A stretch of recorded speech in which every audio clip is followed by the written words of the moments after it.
AP Hindi stories. भागो भागो भागो, चलो बच्चों अंदर जाओ, जल्दी जाओ।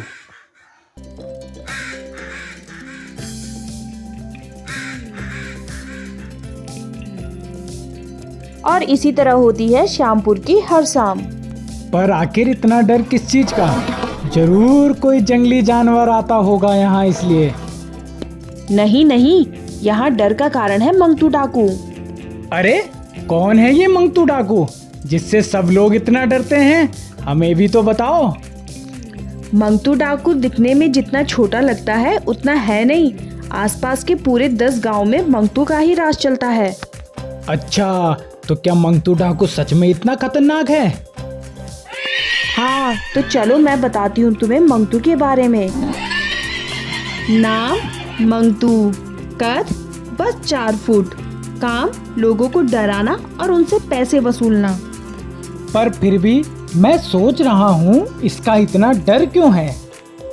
क्योंकि जो लोग मंगतू को गेहूं, चावल और पैसे नहीं देते, मंगतू उनके बच्चों को उठाकर ले जाता है। अभी तक मंगतू 4 बच्चों को ले जा चुका है। चलो अब गांव में चलते हैं। यहाँ एक घर है शामू का। शामू के घर में उसकी माँ, उसकी बीवी और उसका एक लड़का सुबोध रहता था।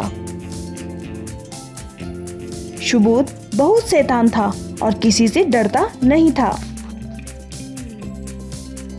एक शाम को मंगतू श्यामपुर गांव में आता है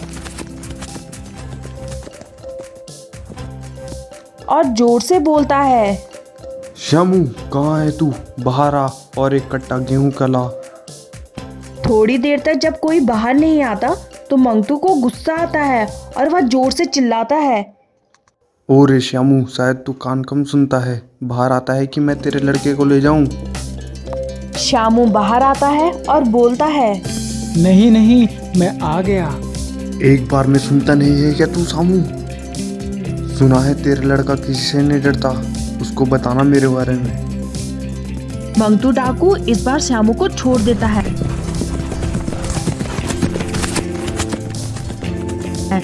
अगले दिन गांव में बैठक बुलाई जाती है और कांता ताई बोलती है, हम और हमारे बच्चे कब तक ऐसे ही डरते रहेंगे? क्या हमें चैन से जीने का हक नहीं है? मैं तंग आ गई हूँ रोज रोज के डर से। अरे कांता, हम भी क्या करें जब जवान बच्चे ही मंगतू से डरते हैं तो हम तो बूढ़े हो गए हैं, हमारी क्या हिम्मत।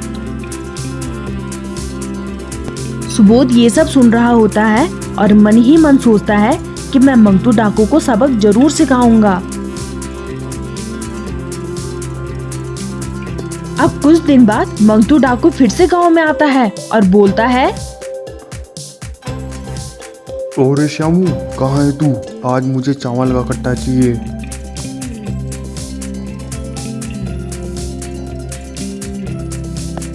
तभी श्यामू के घर का दरवाजा खुलता है और सुबोध जोर से बोलता है, हम नहीं देंगे तुम्हें कुछ, हम नहीं डरते तुमसे, जाओ यहाँ से।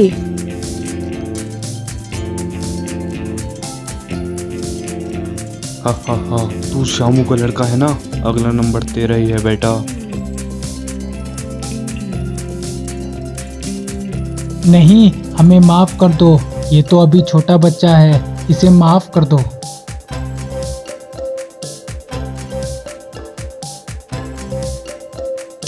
और श्यामू ये कहते हुए सुबोध को अंदर ले जाता है और बोलता है, तू पागल है क्या?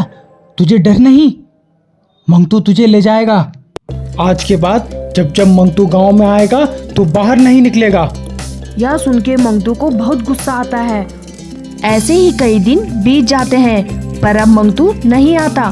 गांव वाले सोचते हैं मंगतू को क्या हुआ, ये अब क्यों नहीं आता, पर किसी को समझ नहीं आता।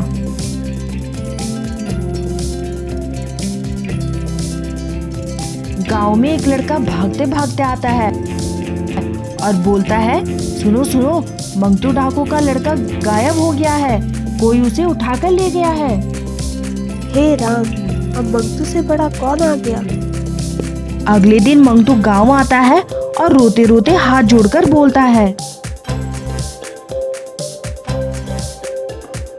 मुझे माफ कर दो, आज मैंने समझा कि तुम्हारा दुख कितना है। लो तुम्हारे गांव के 4 बच्चे और मुझे माफ कर दो। तभी सुबोध अपने घर के अंदर से निकलता है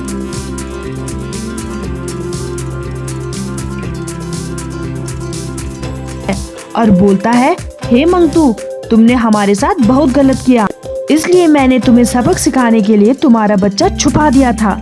ये लो तुम्हारा लड़का। और इस तरह मंगतू बहुत शर्मिंदा होता है और गांव वालों से माफी मांगता है और गांव वालों का सारा लूटा हुआ धन वापस लौटा देता है और कहता है कि अब मैं किसी को भी परेशान नहीं करूंगा। और वह वहां से अपने लड़के के साथ चला जाता है। अब सब गांव वाले सुबोध की बहादुरी को देखकर उसकी बहुत तारीफ करते हैं और उसे बहुत सारे इनाम देते हैं।